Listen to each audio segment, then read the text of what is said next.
मैं ज्योतिर्विद डॉक्टर गजेंद्राचार्य, प्रकाशक विशाल ज्योतिष कार्यालय, 20-37/3 बोध गया मठ, बैजनाथा, कमच्छा, वाराणसी से यूट्यूब चैनल के माध्यम से अपने सभी सब्सक्राइबर लोग के लिए तथा संपूर्ण देशवासियों को ज्योतिष शास्त्र का विशेष ज्ञान प्राप्ति हेतु अपनी 25 रचनाओं में यह स्वर्णिम रचना बृहद ज्योतिष रहस्य है, जो कि 5151 पृष्ठों में शुद्ध हिंदी भाषा में 5 खंडों में विभक्त है। इस ज्योतिष महाग्रंथ बृहद ज्योतिष रहस्य को इतने कलम अर्थात 525 कलम से मेरे द्वारा रचना हुई है। आज आप लोगों को जन्म कुंडली के द्वितीय भाव में चंद्र और राहु ग्रह को बैठने का फल स्पष्ट शब्दों में वर्णन करने जा रहा हूँ।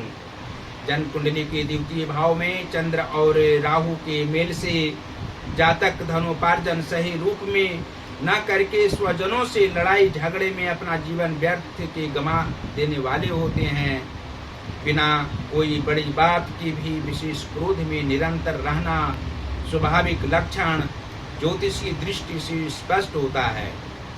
ये जातक कोई भी कार्य करने की क्षमता रखते हैं, लेकिन आगे बढ़ने के बारे में ये कभी सोचते ही नहीं है, जिसके कारण मानसिक कष्ट वृद्धावस्था में इनको अत्यधिक रूप से होता है। अपने पूर्वज की संपत्ति को भी ये जातक नष्ट कर देने वाले होते हैं। चंद्र को शांत रखने का उपाय करना लाभप्रद रह सकता है। यदि सप्तम भाव अथवा नवम भाव के कोई भी ग्रह इस भाव पर बुरे प्रभाव न दे और प्रथम भाव खाली हो तो जातक के साथ चमत्कार भी हो सकता है। इसके जीवन में खुशियों की लहर, संतान सुख एवं पत्नी को दुख सहन करने की आदत के कारण और सीधे प्रवृत्ति के मित्र मिलने से निरंतर छाई रहती है। यदि अपने इष्ट देव की आराधना नित्य ये जातक करते रहें तो अवश्य ही सोची हुई बातें हो सकती हैं। धन के क्षेत्र में सफलता प्राप्त कर सकते हैं और स्वजनों से व सुहृद लोग से प्रेम भाव बहुत बनाकर रखना इनका जीवन का मुख्य उद्देश्य बन सकता है। उच्च भावना सदैव हृदय में विद्यमान हो सकती हैं, जिससे जीवन बिल्कुल इनका सुधर सकता है। और यह भी स्पष्ट शब्दों में आप लोग जान सकते हैं कि जन्म कुंडली के भाग्य भाव के स्वामी शनि ग्रह हों तथा धन भाव के स्वामी बुध ग्रह हों और इसी धन भाव पर चंद्रमा और राहु एक साथ विराजमान हो तो जातक का भाग्य में उथल पुथल सभी अवस्थाओं में लगा हुआ रहता है। भाग्योदय होता है, फिर स्थायी रूप से वह टिक नहीं पाता है। परेशानियों में जातक अवश्य ही पड़े हुए रहते हैं। इनके विचारों पर चलने वाले इनके मित्र नहीं होते हैं, इनके सहयोगी जन नहीं होते हैं। धन का अभाव किसी भी काल में इनको रह सकता है। पारिवारिक क्षेत्र में धन की आवश्यकता सभी अवस्थाओं में समान रूप से रहा करती है।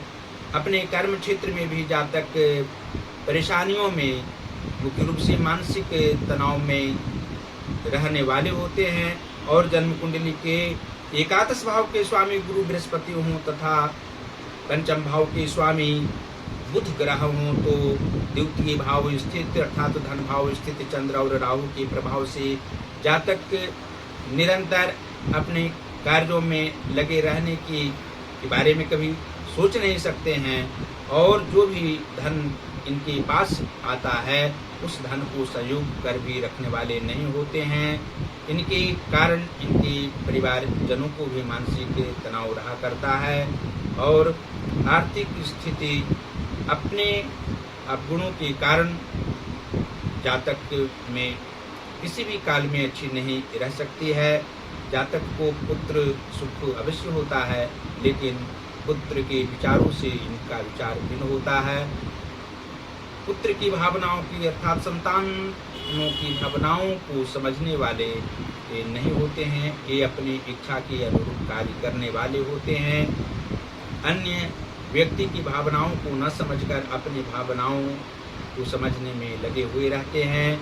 और जन्म कुंडली के कर्म भाव अर्थात दशम भाव के स्वामी शनि ग्रह हों तथा मातृभाव के स्वामी सूर्य ग्रह हों तो द्वितीय भाव स्थित चंद्र और राहु के प्रभाव से जातक को कर्म करने में भी अभी रुचि नहीं रहा करती है।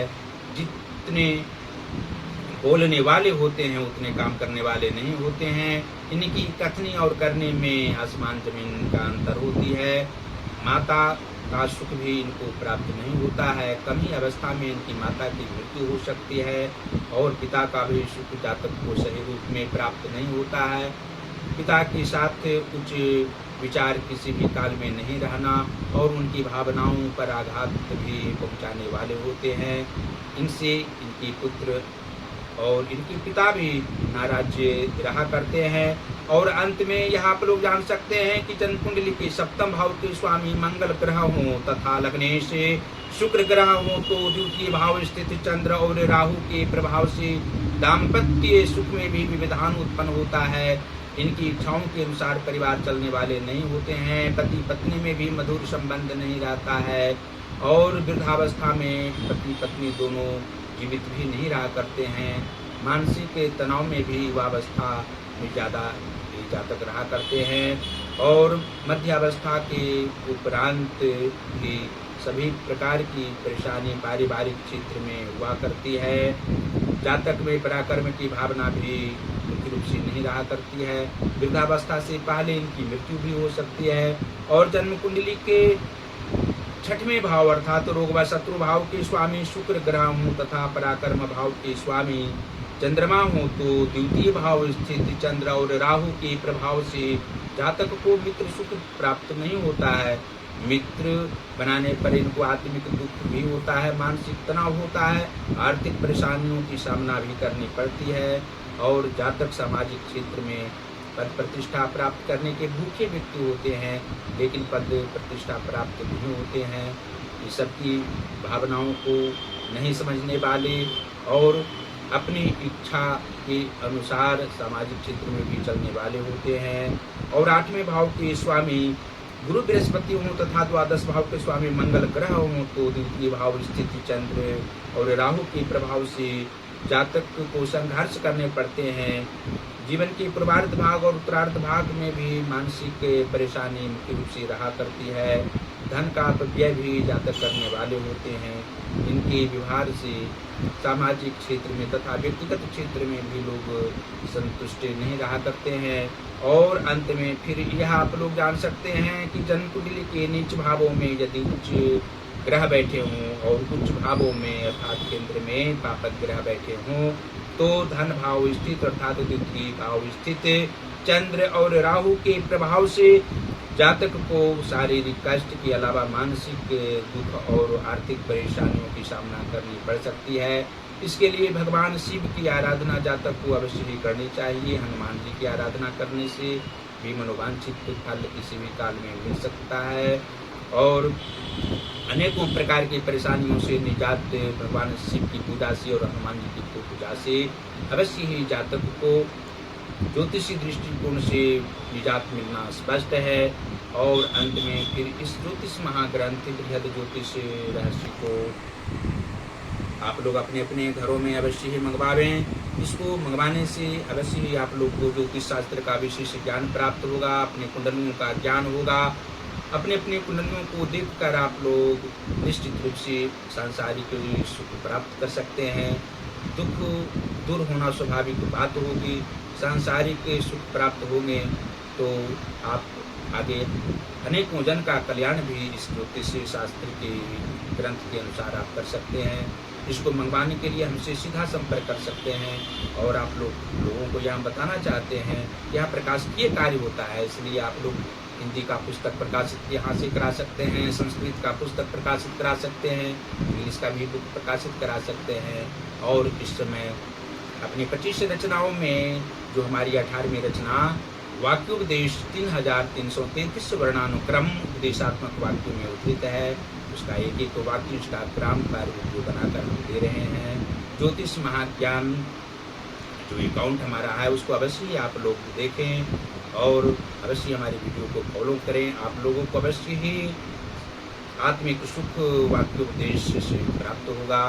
और यूट्यूब पर जो वीडियो हम बनाते हैं उसको भी फेसबुक पर हम देते हैं और इंस्टाग्राम पर भी वीडियो को फेसबुक पर देते हैं। गजेंद्राचार्य ज्योतिर्विद हमारी आईडी है, फेसबुक की आईडी है, उस आईडी को अवश्य ही आप लोग खोलें और फेसबुक पर अवश्य हमारी सभी वीडियो को देखें और अवश्य ही हमारे वीडियो को लाइक करते रहें, शेयर करते रहें। और ज्योतिष महाज्ञान जो हमारा चैनल है उसको अवश्य ही सब्सक्राइब करें। आप लोग अन्य व्यक्तियों से सब्सक्राइब करावें।